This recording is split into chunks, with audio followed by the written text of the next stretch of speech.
stuff up. So we'll see here. All right, there we go. So good evening, everybody. Welcome to a wonderful Monday night. Thank you so very much for coming on and joining myself. And of course, you see, John is not here. Cubby is not here. So I had to replace them both with the man, the myth, the legend, Mr. Bob Powell. Bob, thank you so very much, first off, for coming on and joining us. I want to say this real quick here. In the chat right now, drop some love for Bob, and just be like, say, hey, he's awesome, and say hi and all that kind of good stuff. And by the way, if you're watching, I always say this, and then I realized that we've got like 12 different places we're broadcasting. The only spot that I am watching is the Disc Jockey News YouTube channel. Okay, so just to be on the clear side, I'm not watching the DJNTV one. I'm not watching any of the Facebook chats. It's just the Disc Jockey News one. So leave your comments there and say hello and all that good stuff to us with that. So Bob, how you doing? Hey, I'm fantastic, Dan. Thank you so much for sending the invitation out. I'm glad we could partake in this little journey tonight. So glad to see you again. And I'm looking forward to a great time. Let's just have a great conversation. Awesome. So before we get into tonight's topic, let's chat a little bit. All right. So fill us in. What has been going on with your year? What are some things that, how have your events been going? Any surprises, that have kind of jumped out at you, or things that are like, this has been a new year because of this. The one observation I'm making is with all the younger couples, and I'll say the 21 to 27-year-old couples, they're really trying to eat the whole elephant in one bite as far as planning goes. I'm finding despite our rhythm, which mine's a 90-day rhythm, okay, that the bigger contact happens the last 90 days from their date. There's, other contact before that time, because it's usually 12, 14, 16 months booked in. But the last 90 days is really critical to me to get all the meetings in. And it seems like more and more meetings are getting pushed closer and closer to the date. And I would say that I'm probably about 10% at 90 days and 80% at 60 or less, which is different for me. Mm-hmm. So what is then a normal planning progression? You say it's a little different. So if they were doing it in an ideal situation, when would you meet with them typically? I would start at 90 days, right? I always like to, have dinner or something, go somewhere to eat and have a conversation. And I have my planning forms that I've been working on for years to develop their scripts and the prompts that I think you're a DJ event planner user as well, right? Mm-hmm. So, there's prompting on there, but there's also showing them how that comes together in terms of their final scripts. So I'm introducing that process to them and say, okay, let's work on, say, the ceremony. Let's work on the ceremony things. Let's talk through the songs. Let's talk through how you want that ceremony to be and anything special you might have during the ceremony, right? Spend some time in the ceremony. And then we'll get into what songs are you picking or vibe you want for your wedding. Those are the following meetings, right? And then it's getting the contact with all of the vendors, making a site visit, all those other things that become most important towards the end of the process. So you're meeting with them 90 days out with this dinner and going through those pieces. Do you meet with them after that, or is it just is that like the main meeting and then everything else might be email or something else? No, I meet with them at least 3 times in person if I can do it. Obviously, if I'm doing a love story, for instance, that would be a Zoom meeting, right? Okay. We would do a Zoom meeting for that. And if I'm, then from there, we just want to make sure that we're filling in all the spots they need to fill in terms of their songs, how they want the night to go. They're all custom, right? Each and every reception. We're not doing the same thing every weekend, right? I'll just shouldn't be. It shouldn't be, right? So we're creating that custom event to their specifications and their wants and needs. Okay. All right. By the way, those of you that, again, that if you're on one of the other channels. Like we see Robinson, Mikey Mike. Want to say hi to you guys. Definitely say hi to Day and Night and John Colley, who's all joining in. Very much appreciate that. DJK, appreciate you checking us out. Again, if you're someplace Facebook and you're putting comments, John will let me know what it is afterwards. But tonight, you want to make sure that if you're putting any highs or anything like that, you're going to the Disc Jockey News Facebook page or YouTube page. That's where I'm watching the chat for tonight. So I'm kind of in that same situation. I don't do 90 days out. I try to do 60 days out. Because what I found is when I have a couple that wants to meet, like say 6 months out, like I've had some who are like, we're coming in from out of town. We're going to be in for a little bit. Let's get together and meet. And this was a little, especially more before Zoom was happening. Um, they just didn't know enough, right? Like they hadn't talked with their photographer to figure out the timing that they needed for the shots, right? They hadn't talked with their officiant to really nail down the ceremony is going to last, 20 minutes or the ceremony is going to last 45, right? Like those things are important pieces to be able to have. So when I was meeting with them, I just felt like too far in advance, they just didn't know it. But obviously, different couples are going to have different pieces to that. At what point so you mentioned that a lot of them are pushing back to kind of getting closer to the event when they're scheduling or not when they're scheduling, but when they're wanting to do this planning process. Do you in your initial sales meeting or in your initial kind of communication with them lay out like expectations or at what point do you say, hey, in 90 days, let's get together? Yeah, that's really early on in the planning process. And actually, once they've been booked, that I go through and set that expectation with them that 90 days is a great place to start with I'll call it the more intense communication part of it. Again, try to convince them not to do it all at once because as it gets closer to the day, they have other factors, right? They do have caterers, photographers, officiates. Everybody wants to meet with them. And I like to try and be that person that gives them that carefree experience where they have most of the work done before they start. And then there's just minor tweaking at the end. I do set the expectation, but mostly what I would want them to take away is understanding the best way for us to communicate. Is that email for you? Is it text for you? Is it a phone call? What is the absolute best way? And I'll tell you, if you text me, it's going to be the quickest response because I have to carve out my day to look at email in the morning and in the evening. I may not be looking at it all day. I tell them right up front. I tell them what I'm about and how the best way to communicate with me is as well. If they need a quick response, a text is the fastest.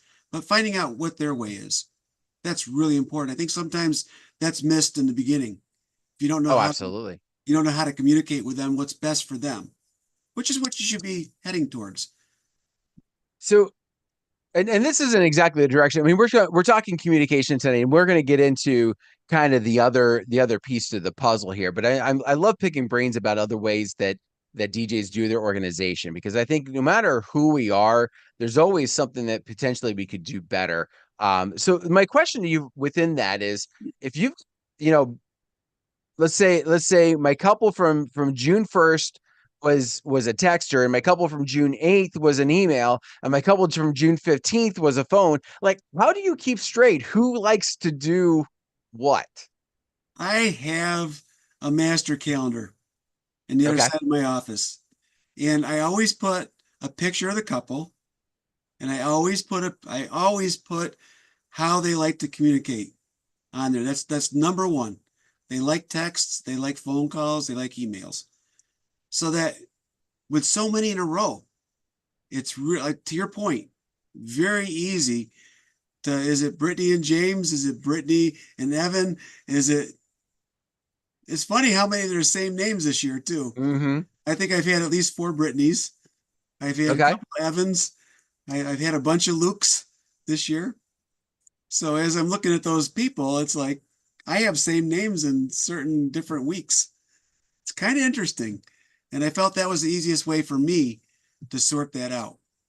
I'm not Yeah. talking 8.5 by 11 glossy. I'm just talking a Well, photo. yeah, but I like the first off, I like the picture idea because that also helps. Like anytime you're seeing them, you're seeing that piece, you're equating the two of them, and within DJ Event Planner, you can assign like a picture. That's another piece within that program. If you wanted to be all digital with it, you can do that. For those of you that are like, hey, maybe I want to check this out, or I like his idea, but I'd rather be all digital. That is something that you can do with that. Um, so I think that's awesome that you're doing it from that standpoint. Do you let's go into some of these other pieces. So when you're reaching out from the moment they book you and have paid the retainer, signed the contract, the whole nine yards, when is the next time that you have any communication with them, assuming that they don't reach out with a question? So, because I'm use perfect portals for mine, we all Mm-hmm. use our enhancements to our DJEP. They get that email, that first 30-day. It'll give them an email every 30 days, an Mm-hmm. automated one that I've crafted and helped to do it the way I want to do it. I make sure when that email goes out that I've made a second contact. Did you get the email? To make sure everything is working well. Was it in your spam? Did it come directly to you? I want to make sure and confirm. That's the first way. And I also say, do you have any other questions at this point in time? Then I kind of let those monthly emails go as they're supposed to. And as you get closer to the 90-day mark, I'll say, when's a good time for us to get together? Let's go out for a meal or go out for a snack and chat about your planning. And I think that's how I kick it off. I like that first part because I know one of the things that I've had an issue with from time to time, things go to spam, right? No fault of really, no fault of myself, no fault of the program. Well, probably a fault of myself, right? But I'm not as techie maybe as I should be to kind of check all the boxes to make sure I'm getting the 10 out of 10 score for my emails. But for the most part, I'll have one Gmail who it'll block and I have another Gmail who will let it through. So in my viewpoint, there's something's going on. But anyway, I like that follow up just to say, hey, by the way, I sent you an email. Just make sure you get it. Let me know so that we can make sure that you're not missing. Because when they becomes the important emails, you definitely want to make sure that they're not missing it. So getting it on that white list becomes a good idea, especially in the beginning. So I like that. For those of you that are wondering what he's talking about with perfect portals, big shout out to Karen Walker up in Canada, Canada Day. She might even be watching. I mean, they don't do anything on Canada Day. It's like our 4th of July, but better. Um, and I just saw somebody like smack me upside the head. I just felt that. I don't know. Anyway, but so her and her daughter, they have a team there. They have perfect portals. And basically what it is if you love DJEP or you think you might love DJEP, but you want it to be better, talk to them because they will help you with all the customization pieces. And they have everything from a full on, they'll take care of everything for you to more of, I don't want to say quite a DIY, but kind of In to that between. direction. They give you a little bit, more freedom for you, like especially if you're like, well, I got most of it set up and you need a little tweaking. That might be the other end. But they also have like an email package that you can purchase and they'll set up for you so they automatically send emails. And I will tell you this. I was horrible at keeping in touch with my clients because I I would reach out to them, we would get everything booked, and I would basically tell them, like, listen, you're probably not going to hear from me until about 2 months out, but if you have any questions, reach out to me, let me know. And that was kind of my philosophy. Now, with these emails, it's almost been a kind of a double-edged sword because I get them going, oh, that's a great idea. Oh, I love that idea or whatever. And I have to remind myself where in their process it was. What did they just receive that they thought was a great idea?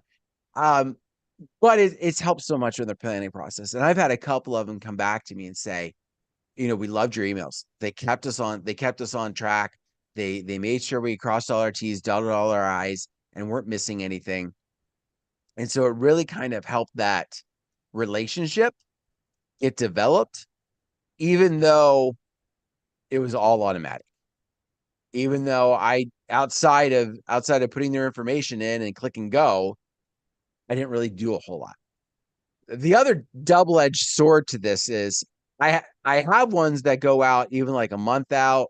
I forget the rotate or the rotation as we get really close. Um, but I'll meet with mine 2 months out, and then a month out want to go out, and it'll be like, hey, make sure you've done this, and they'll come back and go, did we forget something? And I'm like, no, no, no. It's just one of my emails to make sure everything's good, to make sure that you're not forgetting other things. It's a general one, and they're like, okay, yeah, I feel that because one thing I don't think it translates to sometimes it doesn't take the payment.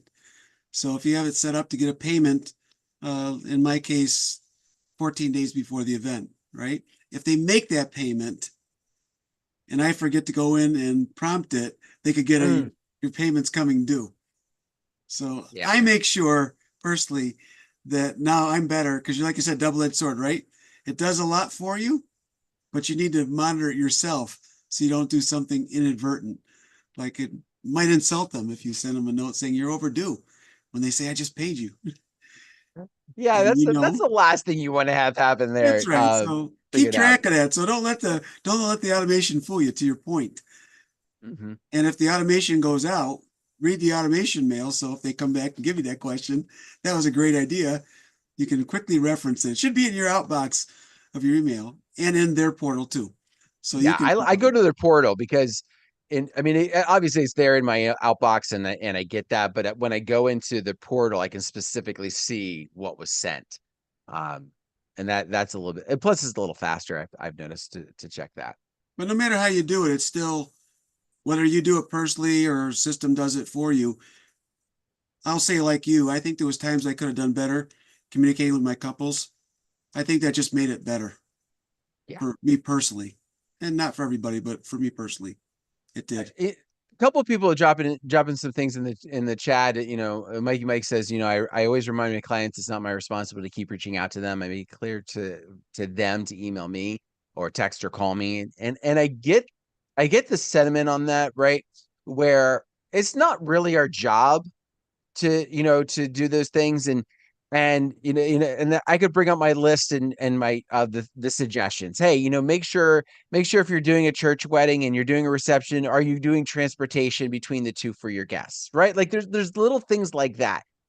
It has nothing to do with the DJ. It has nothing to do with the songs. It has nothing to do with any of the special things that I want them to buy for me. But what it does do for them what it does do for me is puts me in a better light for them. They feel they've had this relationship. And I feel like some of that has allowed me, it's increased my value. We'll put it that way. It's increased my value, right? Like I'm not charging anything for those things. But now if I'm charging $3,000, I'm just throwing out a number here. If I'm charging $3,000 and I've walked them through a lot of their planning process automatically, guess what? They're not going to have as much buyer's remorse as they will who someone that they bought and then didn't hear from until close to the event. I shouldn't say buyer's remorse. That's probably the wrong term. Nervousness that you'll show up, right? Like there's no question. They know by my communications with them, they've got me, right? They didn't wonder what happened to me. They didn't wonder, is he still around or anything like that. Exactly. DJK, you become a family friend with the more personal contact. And absolutely, like you become that extra piece to them. And I think that's key. And again, everybody's going to kind of do their business their own way. And if you disagree with what Bob and I are saying tonight, that is your opinion and you are entitled to it 100%. You're entitled to 100%. But I think if you were to either set something up or to create this by hand and do it by hand, which you can, you would see a different type of response from your clients. Yeah, to your point, the way I did this before, I would use my Google Calendar. I would go when I booked a client and I'd put that 90-day mark in there, and my calendar was full of stuff. and I had to make time every day to look at my calendar to make sure I didn't miss something. And I might have multiple calendars, one for my business, one for my personal life. Got to make sure they don't intersect. And I think to your point also, it builds that early confidence. Because I think it was probably many of our industry friends have said all along, right? We're after as much information as we can get from our couples. It makes us better. Mhm. And the more we know about them, the better their event outcome generally is. And I can go look at every event and evaluate what I did, what I could have done. And I hope that I don't have to go back and say I missed an opportunity, right? Our antennas are up for the best guest experience. And it's also up to build the confidence. And I know that through our industry friends, we all know that you could be the worst DJ in the world at the end of the day, but if you had a great relationship with them, you wouldn't be held, it wouldn't be held against you, I'll say it, because you're friendly and they know you're just a human being, but you're also a friend. I think that's really, Randy Bartlett would tell you that. I could have pronounced their name wrong 100 times and they just laugh it off because Randy was such a nice guy. Just to Mhm. name drop Randy or even Big Daddy, just anything like that. Think about it that way. You are delivering a guest experience. And if you don't know enough about the couple and they haven't been in touch during their planning and they don't see it the same way you do, it can be difficult sometimes. You feel like you're winging things. You feel like you didn't understand them enough or did I ask enough questions of the couple? And you don't want to chase the couple around. I've gotten the Right. feeling I do that sometimes, right? I know when that feels weird, but when you're trying to, I put it in terms of we're air traffic control when we're at our busiest times. And the key to our success is landing the plane, Hmm. put simply. And sometimes you got to land the plane before you can go on to the next one. And sometimes you have to be a little decisive, a little forceful to make sure they're communicating with you because your time is limited too. Yeah. I would say these email, by the way, with these emails that we're chatting about and talking, and you could also like turn around and you could do it as a text, you could do it as a newsletter. Like there's a million of different ways that you could set this up, right? So don't while we're saying emails or whatever with this communication, be aware there's multitude of different ways. These are also low pressure, like just I'm going to give you some information. I don't need them to do anything for me. In throughout that process from when they book to when we decide we're going to sit down and have our meeting, this is not something where I'm harassing them trying to get some information at that point. Like, I don't need to know the name of their first dance 9 months out unless for some reason like I need to somehow find this artist and like beg them to give me the copy. Like I just I'm going to give them information and I'm going to help them. And that's what a lot of that is. But as you've mentioned, Bob, like as we're getting closer to these events, and I'm feeling it more this year, I think, than I have in the past, is this last minute, right? So I'll use this example, and then I kind of want to talk about our communication specifically with them. So one of the things that I do is when I want to meet with my couples about 2 months out, I send them an email. I don't have it set up automated because I want to make sure that I'm doing it under my own kind of on my own terms. But I will send out an email to them. Hey, we're already at the 2 month mark. I want to go ahead. I want to set up a meeting with you.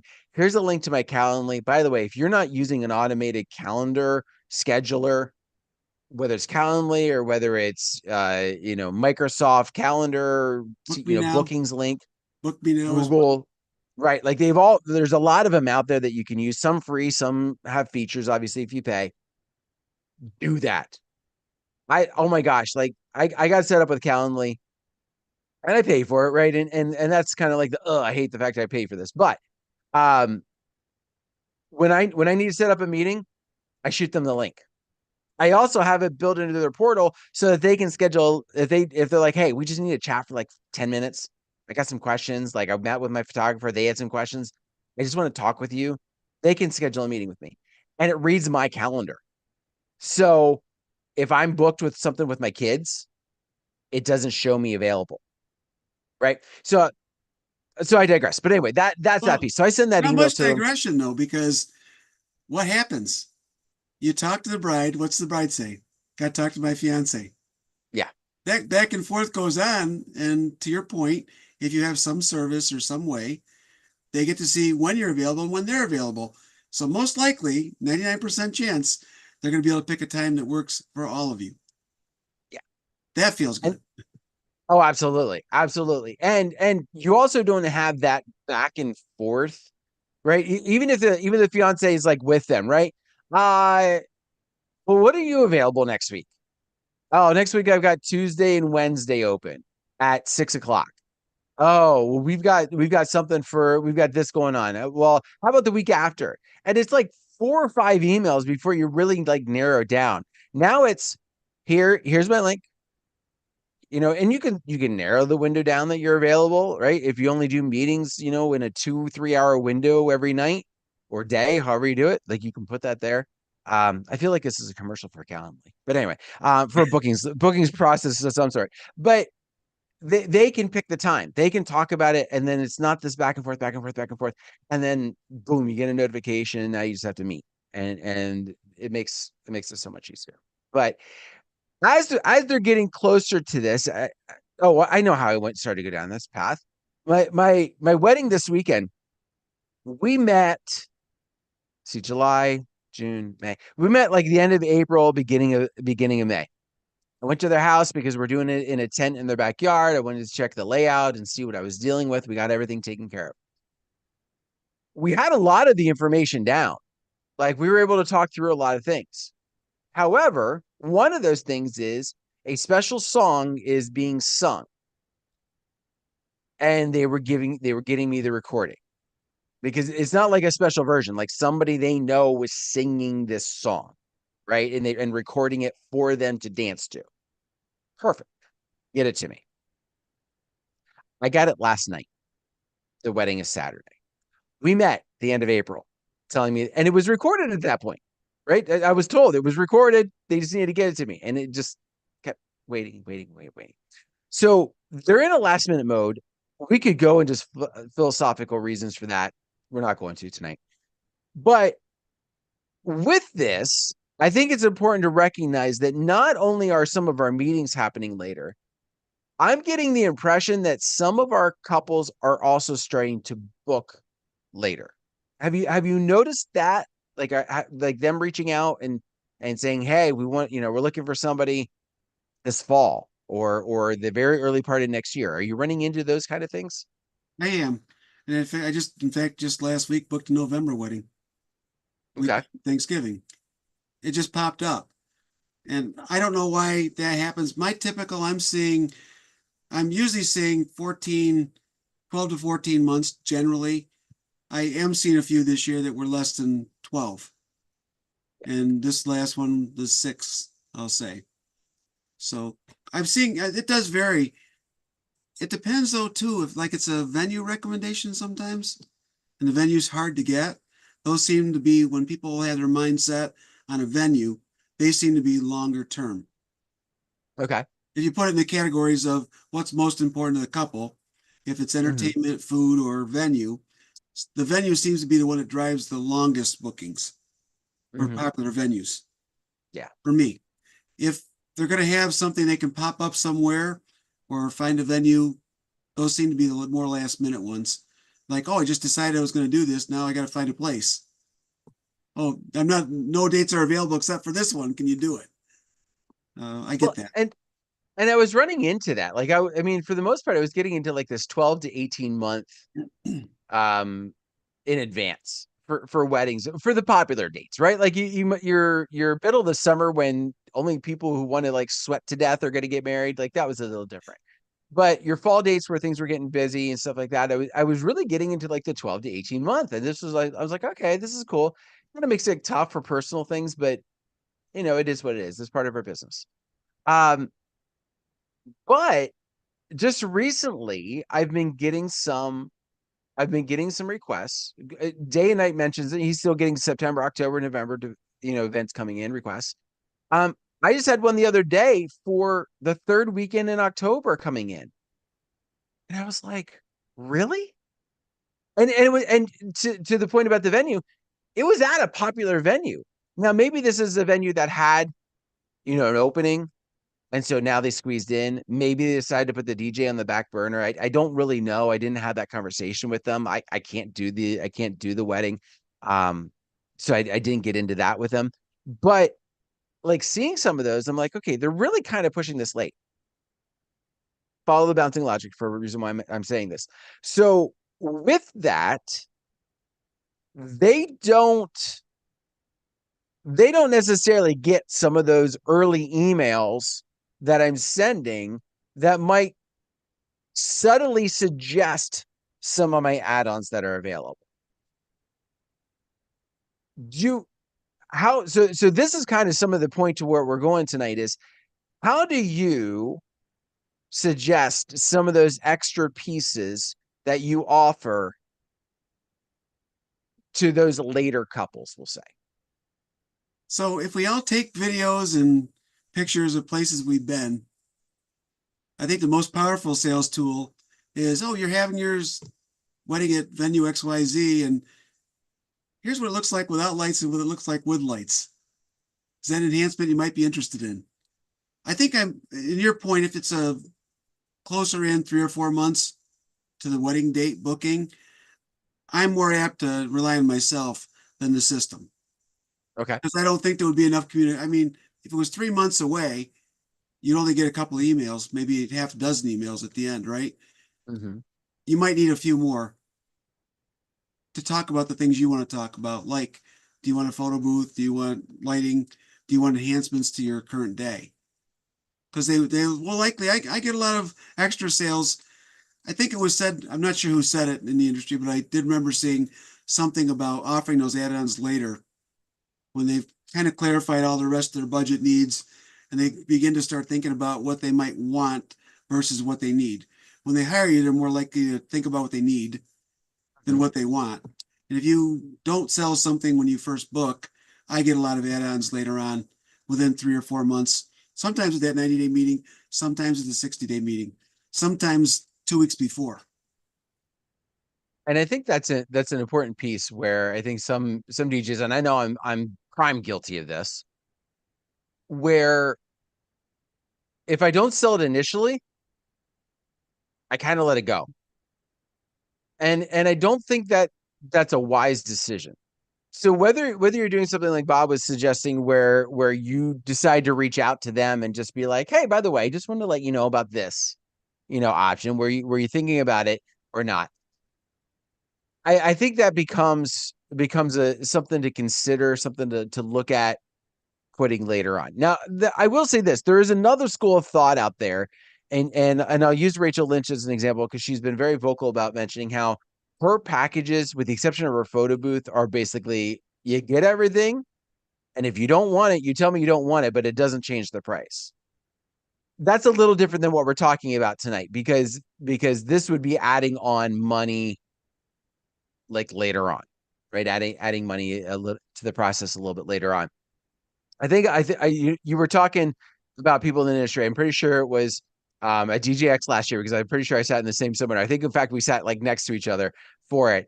It was Mike Walter, it was Jason Jani, and I think Joe Bunn was there as Yep, well. And they Joe was kind of there. talked how they handled it. And it's a prime example. Like the contract can change like 20, 30 times. Maybe that's exaggeration, but it can change a bunch as either couples recognize that they have a little bit more money or they recognize, hey, we're getting a little bit closer. That might actually be something fun to add on. Let's, or make the experience better. So finding a way to present that to your couples to reach out to them, I think is a good idea. Um, I like your idea of the pictures.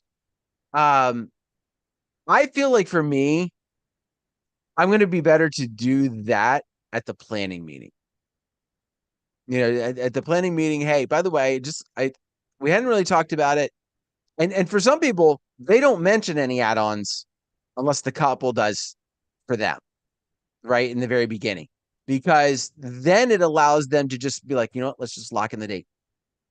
Let's just lock in the date and we can worry about the extra stuff later, right? Because I'm gonna, if they don't go, if my uplays don't go out with me, they're not going out, right? So I can wait till 90 days and schedule this with my couple for those single ops. Um, and so kind of waiting on that. And so that's a different way to look at it. Um, but I feel like that 90 days having those pictures and just be like, hey, I know we didn't really talk about it before, but I'm just curious, you know, uplighting. Do you know what it is? Have you thought about it? Have you seen what it might look like in your venue? And just allow them to think. Allow them to think on those comments, and give you some of this feedback. I think that's a good way to go about doing it. But that also means that you need to be prepared, right? You need to have those pictures ready to go. You need to have it available to share with your couple, whether it's digitally, if you're doing something on Zoom, or whether it's something else. And some of them may not. Some of them may be like, you know what? Yeah, the reason why we didn't bring it up is because we didn't want it. Whatever might be the case. Um, so here's another suggestion. So have you added anything to your, well, let me back up for a second. What are the add-ons that you have available? The add-ons, we'll just put it that way. What add-ons do you offer to your couples? So photo booth being one of them, Hmm. certainly. Whether they want a digital booth or they want a booth with prints, Hmm. and do either one. I I picked up the both tubes a while back, so the Okay. candelabra effect can be something nice behind. I do also have a rolling DJ booth with a 60-inch TV in it, so I can offer slideshows, some monogramming type, simple monogramming if they want to, even videos to their music videos to go along with their party. Those are the typical types things besides the uplighting. I have two different kinds of uplighting. Obviously, I have the old Chinese ones with 9 in them. Okay. Those are high output, right? And I have the Hmm. ones with the 4, right, which are a Okay. little less output, a little easier to carry. So they're different price points for both of them. And Okay. again, bring the right tool for the job. To Rachel's point, I'm not going to bring the big uplights if I have 10-foot ceilings. If I have 20-foot Hmm. ceilings, I'm going to bring the big lights, right? Hmm. You kind of have to decide what you're gonna offer, what's right for them, and don't act like you're trying to sell them something. You're trying to Yeah. give them enhancement. If they have talk about decorations, you might have an idea. If they're talking that they're doing major centerpieces and stuff like that, you may they don't need any extra. You can perceive they don't want something extra. But if you say, hey, I think it would be really cool to have, 8 uplights behind your head table with your colors, or a couple of tubes next to your arbor when you're getting married, or something like that. Just give them a suggestion and maybe show a picture of something that looks like that. And if you can show a picture, or you subliminally do it in a Zoom meeting and make it your background, and they go, "Oh, that's my venue right there." So try to take a little work out of it, Dan, not have to be so prepared, because a lot of us have some pictures that we're really happy with. We'd share of our Hmm. setups, and if we have different types of setups to show them, we're going to bring what's right for that job. But we can do that by example. We can do it by a visual, or we can send it an email to them, and they might decide not to do anything. How do you share a new option that you have available? So let's say a couple books you June of last year. You go to DJX in August, see some cool thing that you want to add, you pick it up. How do you go about that then, sharing that new feature? I'm a very visual guy. I have to figure out how to take it somewhere and take a picture of it. I think Brian did that a lot in the warehouse next to him up in Milwaukee area. He would go somewhere, set some things up, take pictures, and we'd all watch his videos. I think that's a similar story for me. I would like to set it up. I would invest in something I could sell Mhm. at the show if it was compelling to me. I would invest in. I'd make a visual out of it. I think Okay. it's a lot easier to do that. One of the things I think that's important is if you do pick something up, whatever it is, obviously, put the legwork in to make sure that you can present it to your couples and share that. Because most likely, if you're picking up a new idea kind of mid-season, it might be a new idea for your area, right? Like just that simple thing. So beginning of last year, I picked up an audio guest book. So for those of you who aren't familiar, like the phones, the guests pick it up, They might hear a message from the bride and groom, they hear the beep, and then they leave the message for the couple, right? So that's what I picked up. And I just quick sent an email out to every single one of my couples and was just like, hey, just wanted to let you know I have this. If this is something that you're interested in, by all means, please let me know. I'm offering an introductory, kind of offer just to basically, get it out there a little bit more, and especially initially. And I had some reach back to me and were like, yeah, that's awesome. I, definitely want to consider it. I had others, I had a couple that were like, oh, I wish I would have known. Like we already booked it with, this other company that does it, does the male version of it. And I was like, right, no big deal. Like that's fine. Um, and then I added the phone booth. And that's when my social media went crazy. Because then I had that visual piece, right? Like before I just looked like a phone sitting on a desk. And then, you get until you get a couple couples like using it, you don't have video per se.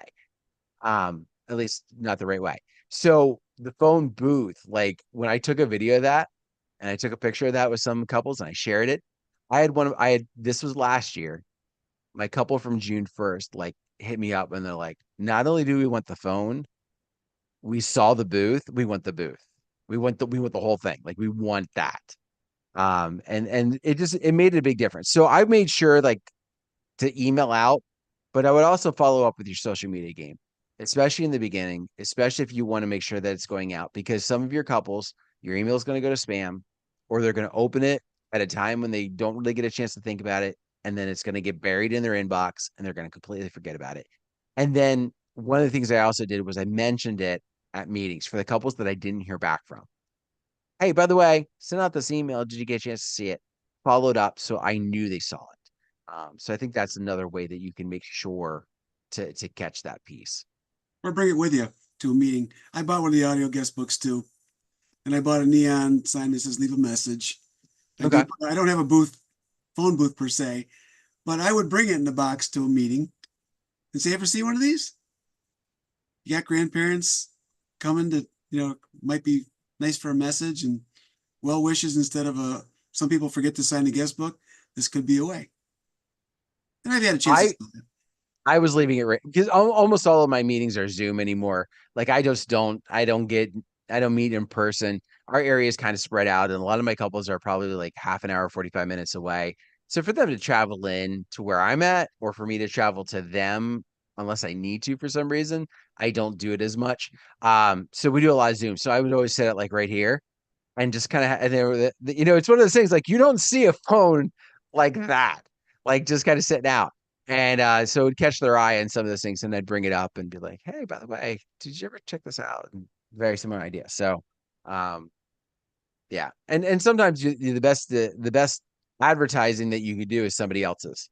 Meaning like there was companies that were, had those that were mailing them to couples like for a price, and so people like some of our couples were already familiar with it because they had seen those ads. And then I was like able to kind of take advantage of that. So, Certainly, it's all good, and if you can demonstrate it, it's easier to sell it, I think. And again, oh if you're yeah, trying to do what the couple wants, if you get an idea of their personality, what they might like, it makes it a little easier to make those suggestions. speaking of suggestions, we've got a couple minutes here. I can't believe we're already at the end. By the way, for those of you that are like, wait a minute, there was supposed to be another person. Yeah, he flaked on me. So we're not going to talk about him anymore. But in all seriousness, no, he sent me a text in the beginning of the show, and he got stuck in some traffic coming home from his son's game. So Mark's not able to join us tonight. But where was I even going with that? Oh, suggestions. Don't be afraid to make suggestions to your couples about what you have. I can't tell you the number of times where, when I've been talking with a couple, I'll find out that they need ceremony services, but they didn't think to tell that to me when they were inquiring with me, or they kind of have an idea what uplighting is, but they've never really been to a wedding because they haven't really been to many weddings. And so they're not familiar with what it is. So don't automatically assume because this is a feature that you've had for 10 plus years that your couples have any idea of what it is. right? Make sure that make sure you just feel free to kind of share this out and just be like, hey, I just want to talk some things through with you. Some different enhancements that we offer that I think might be a great piece for you. Um, no pressure. If you want to know more information, let's chat. And if not, move on. I And think a lot of also, times, go ahead. I was gonna say the wireless, ceremony. I mean, since we all went out and bought a Jackery type item for ourselves, right? That's a huge item to some people. I was gonna have my ceremony in spot X, and now I can actually have it in spot Y. That has Mhm. value, Yeah. a lot of value, especially with all these different barn venues, all these other new venues cropping up. Yeah. I was just The other just thing, mentioning that as I didn't mention that as an enhancement, but be able to do a ceremony anywhere wirelessly with the e-verses for speakers and a minimal amount of other equipment that can't be powered by a very small generator. Compact, easy to move. We're not breaking our back to get out there. I Props to all the people who have come up with this equipment that saves our back. Technology is so beautiful for us that as we advance in our ages in the industry. It's we're not fantastic. old. We're not old, I Bob. didn't say we were old. Don't I'm go just saying saying that. it's made it easier for us to go longer. Yeah, no, definitely. And even to the point, like you can even if spot X is always where it was going to be, you can now be in what makes the most sense for you to be, right? You don't have to be someplace because like there's one venue that I work at and they move the ceremony a little bit. It's all along this pond, right? And it's all relatively in the same spot, but they move probably between like 4 or 5 spots along this pond so that the grass isn't continually getting beat down by being in the same spot, right? But running my power from the only outlet that's available, I'm about at the extent of my power cord, and if it's in spot 1 or 2, I'm okay. If it's in spot 4 or 5, I'm a distance away from them. So that's not an issue now, right? Like that's the other thing is you can use that as a selling point. Whether it's I wouldn't necessarily charge extra for that, but that's your own personal business piece. But just being able to go, you know what, you want ceremony services and you want your guests to be able to hear because you know what, I can be where I need to be.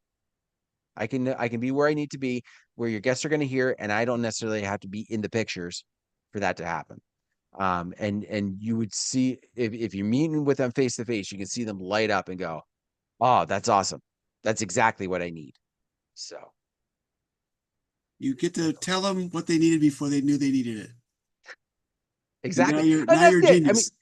well, and that's the idea of the suggestion piece, right? Like you're not don't go salesman on it. Don't go use car salesman type of setup to it. But you know, again, if they don't know the things that are out there, then they can't. It's one of those things where it's just like just sharing that information with them can make a huge difference for them. So I don't know. That's my 2 cents on that. I think you're going to get a lot better off if you just share it and just say, hey, by the way, in case you didn't know, type of piece. So when it comes to communication with these last couple bits here, what and any last tips for our studio audience? Have Oh, one for have one for every couple. okay. Keep them on your shelf. Wherever your bookshelf is next to your office, keep them there. Keep all their information together. If you have a conversation, you write a note, stick it in here for later. Stay organized with your items. Give them a specific schedule about when you need to wrap everything up so that you can send copies out to the videographer, photographer, to the venue, to the caterer, whoever else is on that day of team. If I have to leave you with anything at all, be organized enough to say, look, I'm going to send that out a week before your wedding. If I send it 2 weeks before, it's going to go to the bottom of their inbox. And when you go to an event, always have extra copies of the timeline. Bring 4 or 5 hard copies because you're going to save somebody's life. Mhm. If I have to give you an idea, oh yeah, you email it to me, but I don't have it on me. And oh, we don't have any service on our phone out here. So I would have nothing if it wasn't for you. Absolutely. That's a great idea. I will say there's another place that you can also do it for yourself because I've been in some windy situations, right? And so my hard copies are kind of like, everywhere. I stole this idea from a photographer. They make the timeline, they actually make the timeline I send them, which I thought is awesome, their background screen on their phone. So, or their lock screen on their phone. So they just have to hit it and go, oh, it's right there. Like they don't even have to like think, more than 5 seconds to see what's coming next and what's happening. So, that's, something else that you can get to do that. But I love that. I love the binder. I love that idea. I am not near that organized, because I've tried to go more digital. That's, I think, I don't know if it's been my downfall or not. But I do like that. And that, especially that, hey, they send you a note via email, or especially in yours where you're talking, it might come via text, it might come via email. Like if it's all there, you don't have to go, okay, man, where was that coming from? You can look to your notes right away. So, Yeah, my other new best friend was the Remarkable 2. If you ever heard of one, we say again? it's called a Remarkable 2. It's a paper white tablet. I'll say it's a little bit more expensive than some iPads, but you Okay. can you can transfer your PDFs to it and have all your documents on it. And it's readable in sunlight. It's light. It looks like you can put it in one of these if you want to.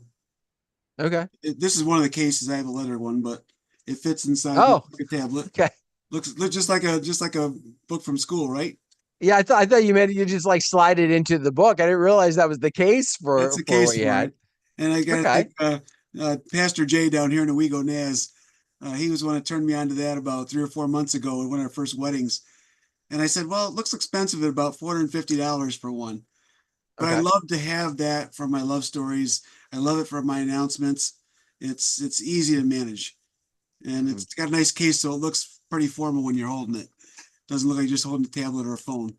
And you don't need service to run with it. You're going to have Yeah. stuff loaded.